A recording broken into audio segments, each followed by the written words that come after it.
This is the story of St. Bridgid's Christmas. There are many tales told about St. Bridgid of Kildare, so many that we've no idea how things really were at all.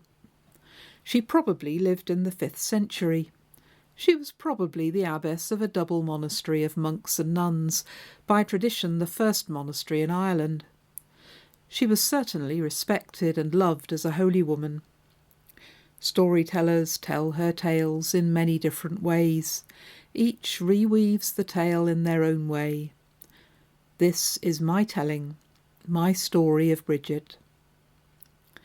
Bridgid hadn't always been a nun. She grew up as the daughter of a pagan Irish chief. Her mother was a Christian, but Bridgid's father had sent her away because of her faith. Bridgid held her mother's Christian stories in her heart, though, and she wanted to live the life of love and generosity that she'd heard in those stories. Whenever she came across someone in need, Bridgid would give away her own possessions to them. Didn't the Gospels say that to serve others was the same as serving Christ himself, that he could be found in all you helped? The only problem was that she really had nothing of her own to give. All she had belonged to her father, and her generosity to every passing beggar infuriated him. "How will I ever find you a husband if you keep behaving like this?" he said. Bridgid had no answer, but then she didn't really want him to find her a husband. She wanted to become a nun, to found a monastery and live out her faith that way. This was even worse for her father, and he despaired of her. One day Bridgid's father had to visit a neighbouring village for the day. It was a difficult time in Ireland. Famine had struck the land, and everyone was struggling to find enough to eat, even a chief. "Bridgid, I'm leaving you in charge, but you must promise me that you'll let no one over the threshold, and that you will give nothing to anybody. All we have is on that little shelf, some bread, some cheese. If you give it away, we'll have nothing for ourselves." Her father rode off on his horse, leaving Bridgid alone. But not long afterwards she saw a young couple coming up the road towards the house. They looked tired, another starving family like so many she'd seen. As they came nearer, though, she saw that the woman was pregnant. She looked close to her time and exhausted. The couple came to the door and looked desperately at Bridgid. "Do you have any food you could spare?" said the man. "It's not for me. I don't mind the hunger.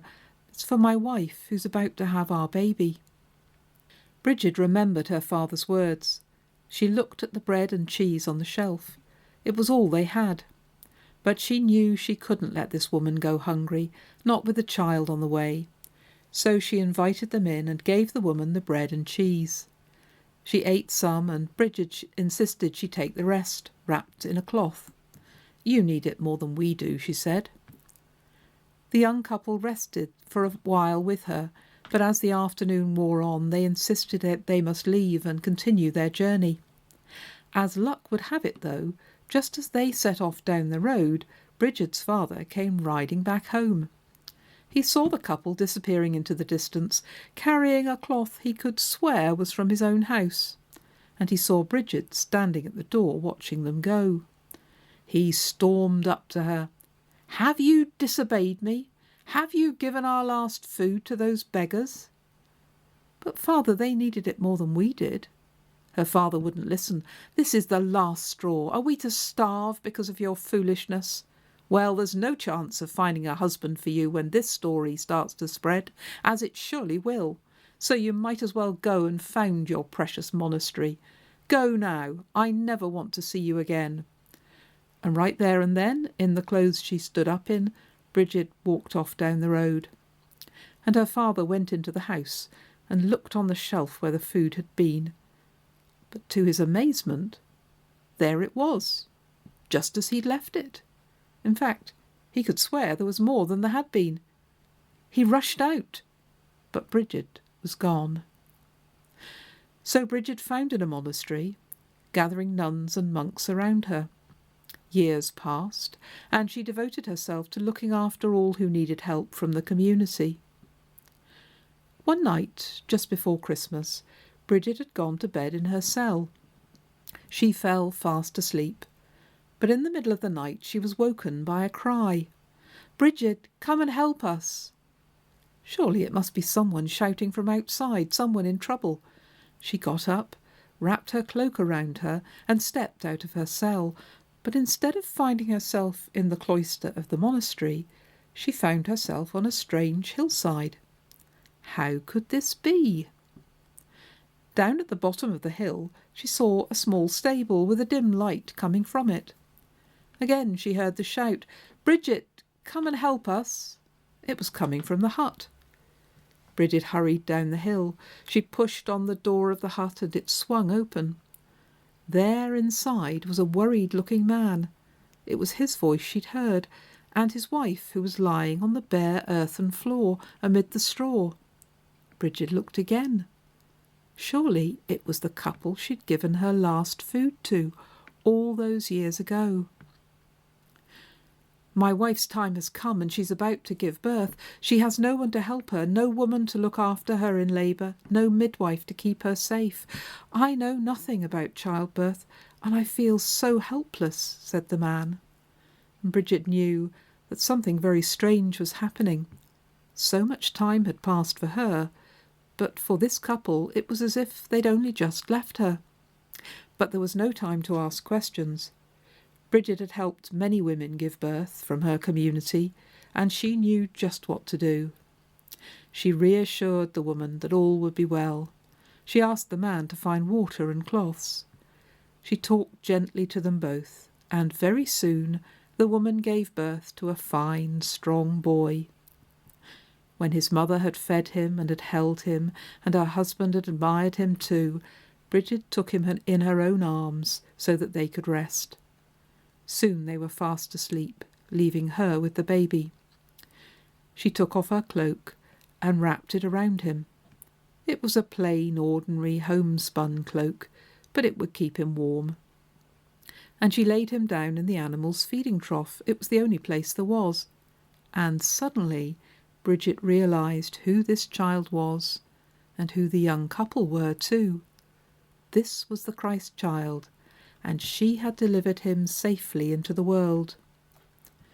Bridgid was so happy that she began to sing, a gentle lullaby to send Jesus to sleep. And as she sang, it seemed to her that somehow all creation was singing with her, the birds and the beasts, the angels in heaven and the people of earth. And the child fell asleep, and Bridgid stretched out on the ground and slept too. When she awoke in the morning, she found herself not in the stable, but back in her own bed, in her own cell, in her own monastery. It must have all been a dream, though it seemed so real and so vivid. Still, it was a good dream, if that is all it was, and I'm glad to have had it. For aren't we all called to bring Christ into the world in the things we do for others? Bridgid got up, and she went to put on her cloak, which was hung in its usual place on the back of the door, that plain homespun cloak. But something strange had happened. Woven into the plain brown cloak were threads of gold, and the pattern they made formed pictures all over the cloak, pictures of birds and beasts, and all the angels of heaven, and all the people of earth, singing for joy at the birth of their Saviour. And that's my tale, and you can believe it happened if you want to. But even if you don't, it's still a true tale, because whether Bridgid delivered the Christ child in Bethlehem or not, she was right that we're all called to help to deliver him into the world today. Whenever we come to someone else's help, it's as if we're helping a little child of hope and joy and peace to be born anew. Bridgid is known and blessed the world over as the midwife of Mary, but she'd have wanted each of us to claim that title too, to bring Christ into the world in the things we do for others, not just at Christmas, but all year round.